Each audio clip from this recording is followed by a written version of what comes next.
পরকীয়া টরকীয়া বুঝি না, আমি খুব সহজ সরল সমাধান বুঝি। এত জটিলতা আমার পোষায় না। যারা ফার্স্ট্রেটেড, নিজেদের দায়িত্ব সামলাতে সামলাতে, যাদের বিয়ে হয়ে গেছে, বউ বাচ্চা বর সংসার অফিস নিয়ে যারা নাজেহাল, যাদের জীবনে একঘেয়েমি এসে গেছে, যাদের কাছে বেঁচে থাকা মরে যাওয়া দুটোই সমান, যাদের জীবনে কোনো গল্প নেই, আনন্দ নেই, ব্যথা নেই, যারা মানুষ থেকে কবেই যেন যন্ত্রে পরিণত হয়েছে, তাদের নতুন করে আরও একবার প্রেমে পড়া উচিত। একটা দুর্দান্ত প্রেম, ঠিক 20-22 বছরের যুবক যুবতীর মতো সমাজের নীতি নিয়মের বিরুদ্ধে গিয়ে, সবার আড়ালে আবডালে গিয়ে লুকিয়ে প্রেমে পড়া উচিত। যেভাবে বিপ্লব আসে, দিন পাল্টায়, সেইভাবে ভেতরে ভেতরে পাল্টে যাওয়া উচিত। আমি একবারও বলছি না নিজের দায়িত্ব এড়িয়ে, কাছের মানুষকে ঠকিয়ে অন্য কারোর সাথে কমিটেড হওয়া উচিত বা চিরাচরিত সম্পর্কে জড়িয়ে পড়া উচিত, কিন্তু প্রতিটা মানুষের একটা খোলা বারান্দা দরকার, যেখানে যখন ইচ্ছে বসা যায়, ঘন্টার পর ঘন্টা সময় কাটানো যায়। হাওয়ায় হাওয়ায় একটা আলাদা গন্ধ ভাসে, পাশাপাশি দুটো টবে সুগন্ধি ফুলের গাছ দুলতে থাকে। যে বারান্দায় কাগজ ছড়িয়ে কুটি কুটি করে ছিঁড়ে দেওয়া যায়, অভিমান হলে কান্নাকাটি করা যায়, ভীষণ রকম আনন্দ পেলে চিৎকার করে হেসে নেওয়া যায়।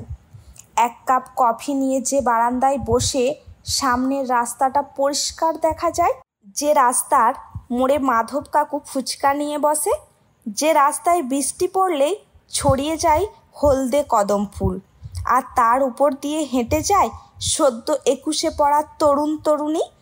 ওরা একটা আড়াল খোঁজে, বুকে হাত রেখে চুম্বন খাবে বলে।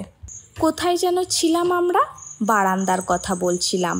যে বারান্দাটা তার একার হয় না, সম্পূর্ণ অধিকার থাকে না সেই বারান্দার ওপর, কিন্তু যেটুকু মুহূর্ত সে কাটায়, সে মুহূর্তটুকু আর কারোর হয় না। না তার বউ বাচ্চা সংসার শ্বশুর শাশুড়ি কারণ নয়, সে তার একার। সব সম্পর্কে প্রতিশ্রুতি দিতে নেই, আবেগ কমে আসে। সব সম্পর্ক অধিকার বোধ থাকে না, যত্ন কমে আসে। সব সম্পর্কে অভিযোগ রাখতে নেই, অনুভূতি ছোট হয়ে আসে। কিছু মানুষকে একার করে পেতে নেই, আবদার কমে আসে। এক একটা সম্পর্ক এক একটা মানুষকে খোলা বারান্দা ভেবে একটু শুয়ে বসে হাত পা ছড়িয়ে 2-1 পাতা কবিতা লিখে ফেলতে হয়, কিংবা গিটার হাতে একটা দারুণ গান গেয়ে ফেলতে হয়, কিংবা এক একটা বিকেলবেলায় স্কুটি নিয়ে বেরিয়ে পড়তে হয় তার সাথে।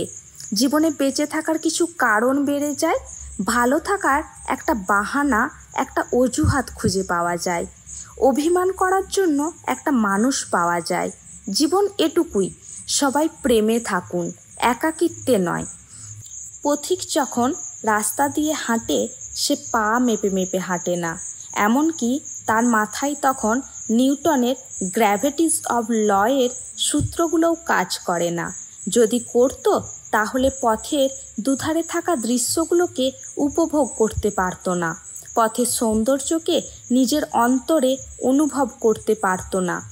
সম্পর্কও এমন, স্বকীয়া হোক বা পরকীয়া, সম্পর্কে সারাক্ষণ খুঁড়ে দেখতে নেই, সম্পর্কের ভিতর জোয়ার ভাটা নিয়ে সারাক্ষণ অঙ্ক কষতে নেই। আর তা করতে গেলে পারস্পরিক নৈকট্য তেতো হয়ে ওঠে। বরং যখন যেটুকু সময় কাছাকাছি থাকা যায়, যোগাযোগ গড়ে ওঠে, সেটাকেই উপভোগ করতে হয়। তা না হলে সম্পর্কের লাবণ্য ধ্বংসস্তূপে পরিণত হয়, সম্পর্ক বোঝা হয়ে ওঠে। ধন্যবাদ সম্পূর্ণ ভিডিওটি দেখার জন্য।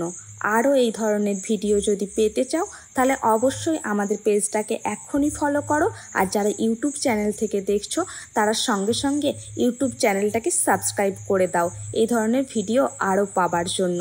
তো চলো আজকের মতো এখানেই রাখি, আবারও দেখা হচ্ছে পরবর্তী ভিডিওয়ে।